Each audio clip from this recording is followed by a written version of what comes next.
Patient কিন্তু return নিয়ে যাচ্ছেন আপনারা, আমার পেশেন্ট রিটার্ন নিয়ে যাচ্ছেন। যদি পেশেন্টের কিছু হয়, ঠিক আছে, পেশেন্টের যদি কিছু হয়, আপনাদেরকে বলছি আমি 10 মিনিটের মধ্যে আপনাদের টাকা দিচ্ছি। আমি আপনার 10 মিনিটের মধ্যে টাকা দিচ্ছি। আপনাকে বলেছি কিন্তু রিটার্ন নিয়ে যাচ্ছেন আমার পেশেন্ট। ঠিক আছে, পারেন আপনারা। পেশেন্ট এরকম ছেড়ে যাচ্ছে, দেখেন টাকার জন্য এই যে পেশেন্ট এরকম ছেড়ে যাচ্ছে, চলে গেল ওরা পেশেন্ট ছেড়ে।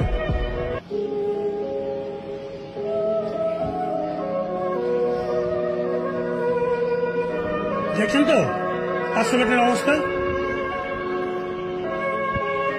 আয়ার এখন 200 টাকা আমি দিতে পারিনি বলে আমার পেশেন্ট এরকম ছেড়ে চলে গেল। ওটির পেশেন্ট এই যে দেখেন।